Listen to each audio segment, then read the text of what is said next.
Storya ng pag-ibig na wagas.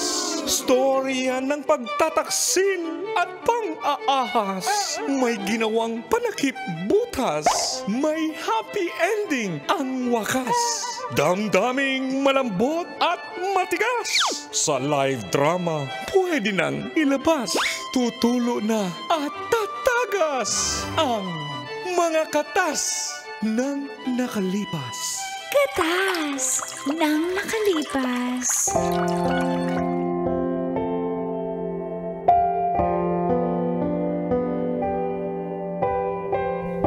Cheer! Uncle Tago And Tita Tanya Chinita.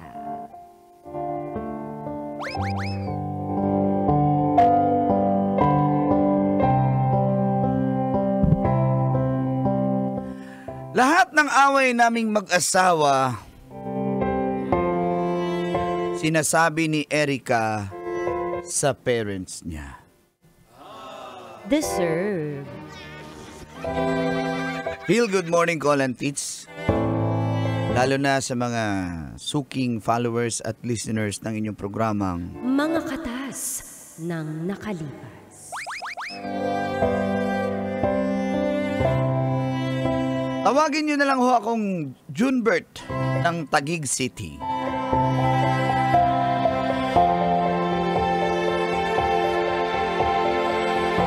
Asawa ko po si Erica at may isa kaming anak. Nagtatrabaho po siya bilang admin staff sa isang mall. Ako naman po ay isang company driver. Mula nung magjowa pa lang kami ay palasumbong na po talaga siya sa parents niya. Alam mo yung mga konting tampuhan, susumbong niya ako agad. Dati kasing kapitan yung tatay niya, pero hindi na nananalo. Kurakot siguro. Kapag may problema kami, lalo na kapag nagsiselos po siya, ayan, malalaman na kaagad ng tatay at nanay niya. Kaloyal po ako, parang si Uncle. Di ko magagawang lokohin po siya. Kasi nga raw, basta driver. Babaero! Sweet love! Iba na yan. Pinalitan mo, Sa akin, ako yung tinanong niyo eh. At di raw may iwasang may mga magkakagusto sa akin, lalo na sa pinapasukan ko. Pala kaibigan lang ho ako. Friendly buddy. Akala ko po magbabago na siya nung nag-asawa na kami. At sa loob ng halos 7 taon, di pa rin siya nagbabago. Away namin mag-asawa, palaging nakakarating sa magulang niya. Isang araw nag-away na naman kami dahil sa pera. At dito na, nagsimulang tumagas Ang mga katas ng aking nakalipas.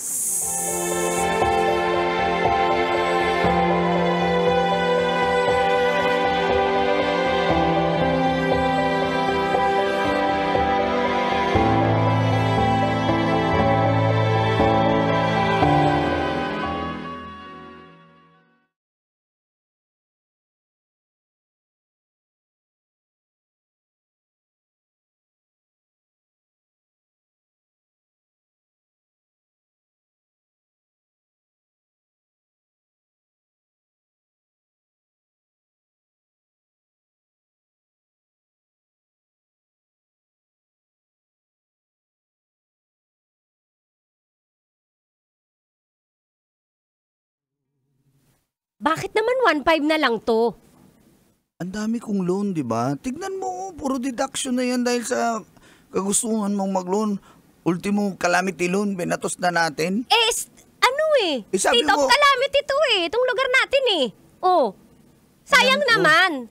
Ha? Oo, pero napunta ba talaga? Ano bang ginastos mo? Kala ko ba, pambili mo ng... Oh, at least tingnan mo, may washing machine naman tayong bago. Oh, hindi ko naman kini-question yan, pero yung mga parcel mo, O bakit? araw-araw meron eh. O bakit? Kesa lumabas ako, mamamasahe ako, sasakay ako ng jeep, mag-grab ako, mag-aangkas ako. Ganun din yung pamasahe. O bakit? Ginagamit mo naman yung electric pa na pinaano ko in-order ko sa Lazada. Ang sinisisi mo yata ako eh. At saka kailangan... Yung mga gamit sa bahay, wala akong problema, pero yung mga pang personal mong gamit, dami mo na mga makeup dyan, di ka naman lumalabas dito. Kung sabagay, may trabaho ka, ginagamit mo, pero... Mama! Kakabili mo lang eh, tapos ganun agad. Kailangan ko ng blush on eh. At saka yung pilik mata ko kailangan laging on flick. Tatawagan ko talaga sila mama at papa. Ayan na, tumatawag na. Mama, sagutin Susumbong na niyo naman. mama. Hello? Oh, inaaway ka na naman ba ng asawa mo? Narating dahil dito sa amin, narinig namin yung pag-iyak mo, anak. May alarm, may sensor kami. Pag tumutulo yung luha mo, malalaman namin agad na umiiyak ka. Inaway ka na naman ba ng asawa mo? Opo. Papa, alam niyo ba, wala. 1.5 na lang yung natira sa sweldo. Siguro... Ano? Bakit naman 1.5 lang? Baka nang bababae yan. Ako sigurado yan, anak, kasi kulang na yung remittance. Dapat buo yung remittance yan. May chicks yan. Oo, naalala ko ang ama mo nung araw. O ba't ka nagre-react sa sabihin ko buo ang sweldo? Sinasabi ko na. Hindi sinasabi ko, hindi siya makarinig sa akin. Kasi buo yung sweldo ko. Buo ang sweldo ng ama mo. Dapat ganoon. Ikaw ang magde-desisyon, magbabudget. Pero dapat pa rin hindi malata na may chicks. Dapat buo. Mama, Papa, kunin niyo na pa? po ako dito. Gusto ko po. Oy, kausapin ko nga, tapat mo nga yung mukha, yung video call, tapat mo sa asawa mo. Oy, Magpaliwanag ka kay Mama at Papa. Magandang Mama, hapon po. Papa, tapos sinusumbong niya yung mga parcel ko daw ang dami. Araw-araw. Dalawa lang eh. Dalawa lang pala.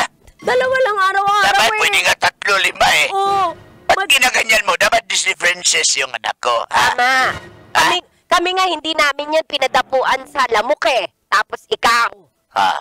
pinapaiyak mo. Hindi naman po sa ganun, ma. Siyempre, nagtatalo lang kami bilang mag-asawa. Kaya nga kami nandito para i-guide kayo. Anong klase yan, ha? Pinapaiyak mo yung anak namin? Ha? Pira lang pala yan. Ayusin mo yung sweldo mo, Junbert, ha? Babawiin namin yung anak namin. Kaya nga, babawiin namin yan sa'yo. Dapat Disney princess yan dyan. Ito, sinabi ko na sa'yo, ha? Opo. Umuubo pa ako. Tingnan niyo yung nanay mo. May sakit na to. Malapit na akong makahanap ng bago. Anak, okay. Tapos Papa, nagpabili lang naman ako po ng ng blueberry cheesecake. Sabi maluho daw ako. Para blueberry cheesecake? Kaya nga 1.7 lang naman yun eh. Oo, 1 chip. 1 chip. Mahal naman ang cheesecake na yan. Mura na yun! Aray ko. Mura na nga. Ayun. Mura na yan, Junbert. Ano po 1.7 po, isang Makinig abang ka. bigas na rin po yan eh. Makinig ka.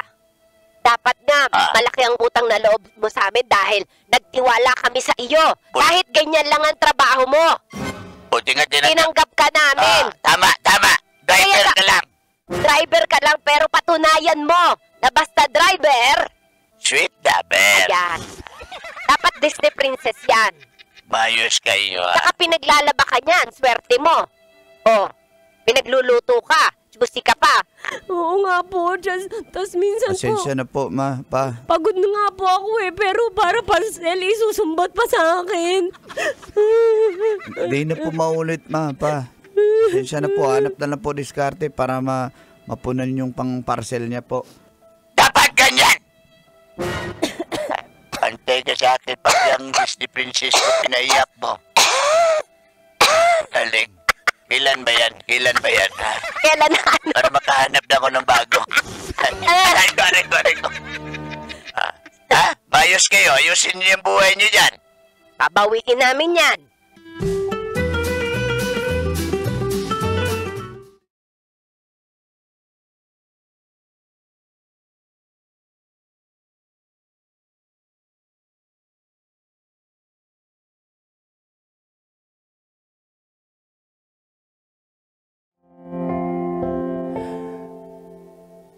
As usual, Kolantits, tiklop na naman ako. Ayoko na po kasi ng gulo eh. Alang-alang na rin po sa anak namin. Ay. Pero may sikreto po akong pinakatago-tago. Dali, may umuubo pa. Di ba, patapusin mo yung ubo dyan, ha? Hindi ko na lang po isisiwalat, baka lalo lang magkagulo. Sikreto nga eh. Hinahayaan ko na lang po ang asawa ko. Kasi kapag hindi po full moon, okay naman yung ano niya. Okay naman siya. Lalambing. Alam niyo, kahit pagod nga ako, ilalambing ako. One time, galing po kami ng mahabang biyahe ng boss ko.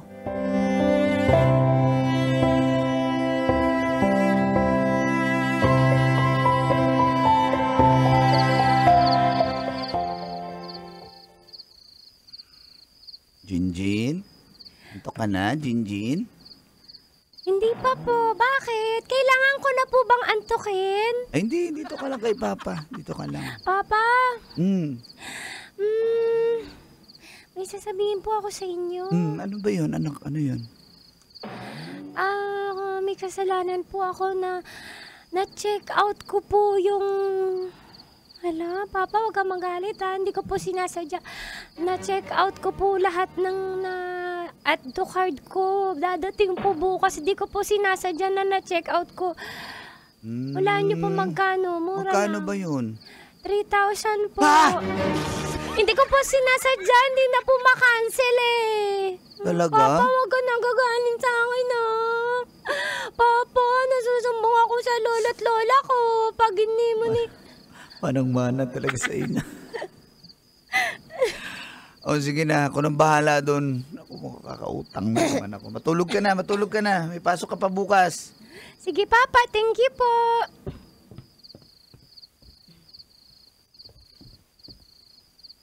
Papa. Ayan, pinatulog mo na si Jinjin. Papa. Tulog na rin ako. Pagod ako. Galing kami. Teka lang. Ano ba yan? Ano yung sabi mo? Ano ba yan?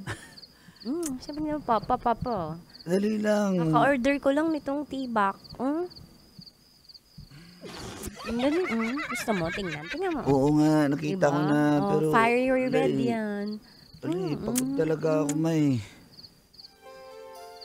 Pagod ako. Galing Ako bahala, starfish ka lang. Kaya hindi kaya, kahit starfish, kahit SpongeBob pa yan, wala. Hindi kaya. Ako na ba? Bita, ayoko nga. Kulit naman eh. Visit ka naman. Ba't ka na naman umiiyak? Ikaw na nga yung inaakit eh. Ikaw na nga yung bebembangin, juicy ka pa. Pagod nga ako. Galing kami layo ng biyahe namin. Sinasabi ko na, Junbert, may babae ka na yung cellphone mo. Tingnan mo. Babae, ano naman yung pinagsasabi mo? Tingnan mo. Sino to? Sino si Janine? Ha? Sino si Janine? Ba't lagi? Ni boss yan. Bakit yan ang nasa history ng messenger nyo? Basahin mo yung message namin. Syempre, binura mo na yung mga yung mga landian nyo. Ayan may deleted message. Ano yan? Tsaka merong edited. Ano ito? Wala, nagtatanong ako niyan kung papasundo na ba siya kasi sabi ni boss sunduin na eh. Sabi ni boss, wag na daw, nandyan na. Binura ko na yung message. Lagot ka talaga sa mama at papa ko. Alam mo yung papa ko, dating kapitan yon.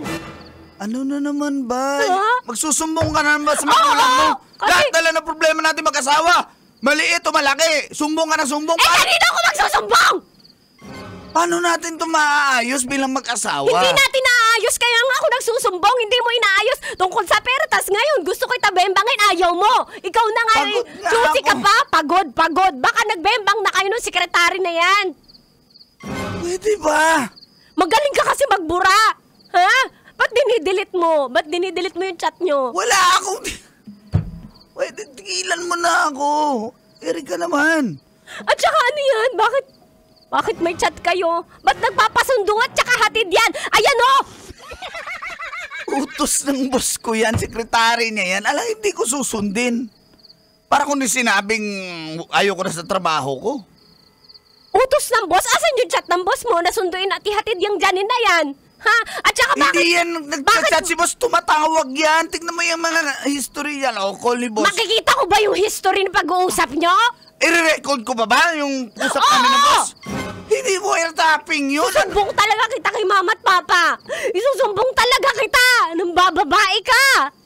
Sige, magsumbong ka. Kaya pala kulang yung pera mo inaabot ha. Alam Sige, ko na magsumbong ngayon. ka. Talaga!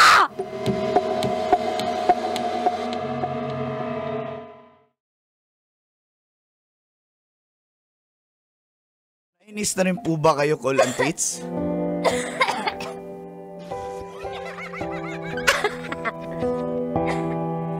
Kahit ako, nainis na rin ako sa pag-uugali niya. Pero wala asawa ko eh. At sinumbong talaga ako, akala ko ayusin namin to. Pero hindi. Inabukasan, andun na yung nanay at tatay niya sa bahay namin.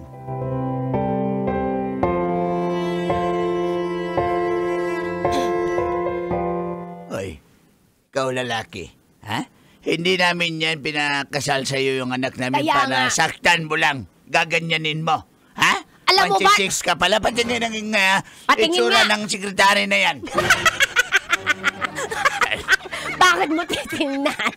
Tignan na naman, masama bang tumingin? Anak, patingin nga, anak. Eto po, Papa, oh. Wait lang, Papa. Tingin. Eto po. Eto po, oh. Kaya naman pala. May tiger. Tiger, dami tiger. Okay? Aray ko na. Kanor, ayusin mo. Ma, wala naman po. Tapos, Papa. Mag-asawa lang po yun. Pagkatalo Hindi na po, hindi. Sabi niya po, sumbungera daw ako sa inyo. Sabi, di ba sinabi mo yon? Sabi, ano daw ako, mama's girl, papa's girl. Totoo naman talaga eh. Nagsusumbong ka eh. Alam mo namang... Kanino yan magsusumbong? Alang sa kagawad. Oh, ex-kapitan ako eh. Oo, ito kapitan eh. All-in-one na yan, nag-justice pa yan. Oh. Ano? Ipakita mo yung galing mo ngayon. Ipakita mo kung sino ka, yung dating kapitan. Ipakita mo, paano magdesisyon. Ikaw, iyo. Ha? Kunyari, hindi ka muna magulang. Oh, dali. Desisyon na ikaw, halatang-halata na yung style mo eh. Mayroon ka talagang ibang babae. Yan dyan, patingin niyo ulit nun dyan. Hindi maklaro eh. Anak, isin mo nga sa akin. Isin mo sa akin. Ay, Selma. Papa naman. Aray ko na, Ling. Umayos ka. Para maklaro, para maiwasan natin. Yan pala yun, iwasan natin. John Bert, nung bata yan, ang pagkain niyan Cerelac. Tapos ngayon gineganyan-ganyan mo lang, nag-gerber pa yan. Oh, gerber! Aray ko! Okay, Mamahalin gusto ng niyo pagkain maklaro? yan. Hindi po ako ng bababae. Talaga? Nung bababae po yun, Papa, nahuli ko yung sekretary. Yung anak niyo yung tanungin. Kasi, yung ex mo na guard niya sa mall, akala mo hindi ko malalaman na may something kayo? Ha? Diba? Ginagaslight mo. Nag-iimbento ka pa ngayon ng storya, ha? Oo. Nag-iimbento ka pa Hindi ngayon, ako ha? nag-iimbento kasi yan ang totoo. Yan ang totoo. Papa, Kahit Mama, masakit. hindi po totoo yan. Hindi totoo yan. Mana sa akin ang anak ko. Hindi yan gagawin. Mama, Papa, wag po kayo maniwala. Ikaw, binabaliktad mo pa. Hindi kita ba nibaliktad? Ano? Nag-resign na yung guard doon. Pinag-resign ng asawa. Asawa niya mismo tumawag sa akin! Papa, Mama, hindi po totoo. Pinagmumukha lang po ako ni John Bert na mali at masama. Pero siya po talaga yung mali. Grabe ka, John Bert, sa harap pa ng magulang ko, ha? O ano? Ha? Nagdi-deny ka pa rin? Hindi po yun totoo. Umanda ka sa akin pag uwi nila, Mama. Umanda ka!